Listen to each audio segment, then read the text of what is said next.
ناظرین اکرام، مجھے لگتا ہے کہ کوئی یزید کے پیروکار پاکستان پر مسلط ہو گئے ہیں جن کو اللہ کے دین کا نام لینے والا عمران خان بھی پسند نہیں ہے، جن کو ناموس رسالت کا مقدمہ لڑنے والا عمران خان پسند نہیں ہے، اور اس سے اسی لیے بغض رکھتے ہیں کہ یہ ہر جگہ کیوں اسلام کی بات کرتا ہے، یہ کیوں ہر جگہ اللہ کے دین کو لے کر آتا ہے۔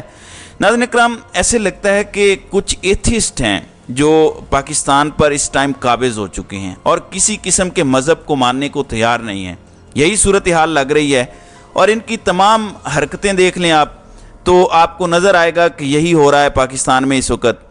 دیکھیں، بادشاہ تو یزید بھی بن گیا تھا، بادشاہت میں بھی فرق ہوتا ہے، تو بادشاہ یزید بھی بنا، لیکن حضرت عمر بن عبدالعزیز کو لوگ یاد کرتے ہیں۔ تو ڈیپینڈ کرتا ہے کہ بادشاہ بن کے آپ نے کیا کیا۔ بادشاہت مل جانا کوئی انعام نہیں ہے، یہ انعام ہو بھی سکتا ہے، یہ سزا بھی ہو سکتی ہے، کیونکہ جتنی زیادہ طاقت اتنی زیادہ پکڑ۔ اب دیکھنا یہ ہے کہ انہیں ہوش آتا ہے یا نہیں آتا۔ ناظرین اکرام، عمران خان کی توشہ خانہ کیس میں فیصلے کو معطل کرنے کی درخواست دائر کر دی گئی ہے۔ آپ کو پتہ ہے کہ عمران خان کی سزا معطل ہوئی ہے، فیصلہ معطل نہیں ہوا۔ یہ کیوں کیا جا رہا ہے؟ میری جو انڈرسٹینڈنگ ہے وہ یہ ہے کہ اگر سزا معطل ہو تو نااہلی ختم نہیں ہوتی، لیکن اگر فیصلہ معطل ہو گیا تو نااہلی بھی معطل ہو جائے گی، یعنی عمران خان پھر اگلا الیکشن لڑ سکیں گے۔ دوسری طرف جج ابوالحسنات ذوالقرنین ایک لمبا سا ڈائلاگ مارتے ہیں۔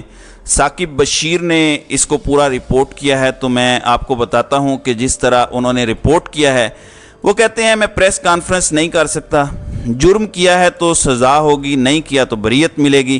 یہ جج ابوالحسنات ذوالقرنین اور پی ٹی آئی کے وکیل شیراز رانجھا کے درمیان ایک دلچسپ مکالمہ ہے، یہ ذرا ملاحظہ کریں، اس سے آپ کو جج صاحب کا مائنڈ سمجھ آ جائے گا کہ وہ فیصلہ تو دینے جا رہے ہیں اس کیس میں۔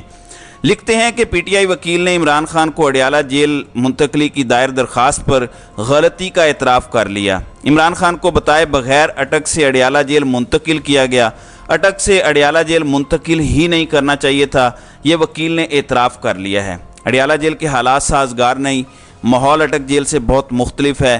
اڈیالہ جیل میں 2200 ملزمان کی گنجائش ہے، لیکن 7000 قیدی رکھے ہوئے ہیں۔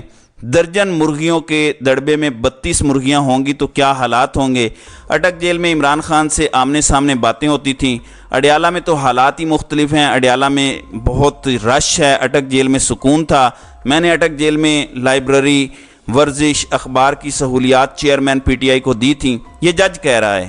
جیل منتقلی کا خام خواہ تماشا بنایا گیا، اڈیالہ جیل میں کوئی کہانی ہی نہیں۔ میں کل ڈپٹی سپرنٹینڈنٹ اڈیالہ جیل کے دفتر بیٹھا تھا، میرے سامنے سے 70 ملزمان گزرے، میری تو پٹرول کی پوری ٹینکی لگتی تھی، لیکن اٹک جیل میں سماعت آسانی سے ہوتی تھی۔ نوٹ کر لو سب، شکر ہے آپ اڈیالہ جیل منتقلی کے حوالے سے غلطی مانے تو صحیح۔ اگر سائفر کیس کا ٹرائل چلانا ہے تو بتائیں، نہیں چلانا تب بھی بتائیں، ٹرائل کے لیے وافر وقت دے رہا ہوں۔ آپ کی قانونی ٹیم کو سمجھ ہی نہیں آ رہی، میں سائفر کیس کا ٹرائل بہت مؤثر انداز میں چلانا چاہ رہا ہوں۔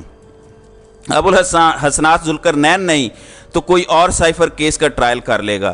سائفر کیس میں چلان کے نقول کبھی نہ کبھی تو فراہم کرنے ہیں نا۔ جوڈیشل ریمانڈ کی اہمیت کو سمجھیں، چلان آ جائے تو جوڈیشل ریمانڈ غیر مؤثر ہو جاتا ہے۔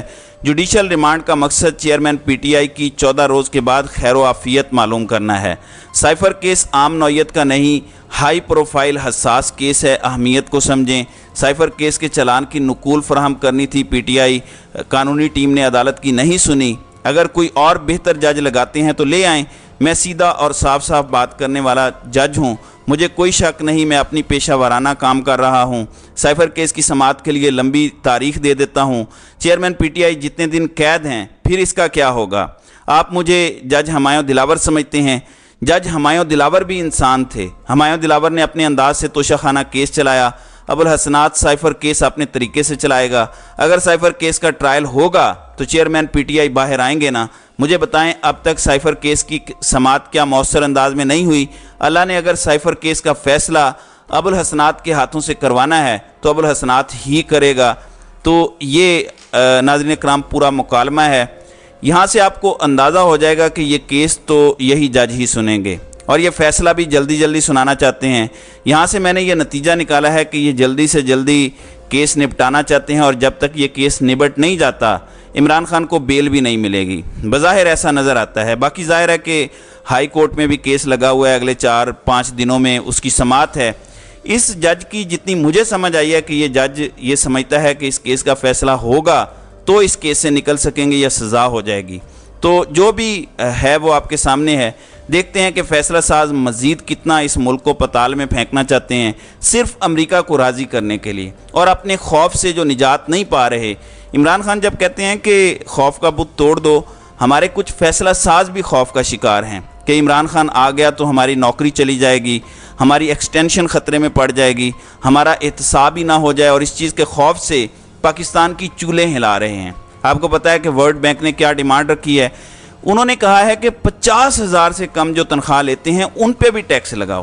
آپ کو لگ پتہ جائے گا کہ آگے کیا تباہی آنے والی ہے۔ تو دعا کریں کہ ہوش آ جائے سب کو، یہ جو ٹرانس میں ہیں امریکہ کے، یہاں سے نکل آئیں اور اپنی ذات کے خول سے بھی باہر نکل آئیں کچھ لوگ، تب پاکستان بہتر ہوگا، ورنہ نہیں ہو سکتا۔ تو ناظرین اکرام، آپ کی اس ویڈیو کے حوالے سے کیا رائے ہے؟ آپ اپنی رائے کا اظہار کامنٹ سیکشن میں ضرور کیجئے گا۔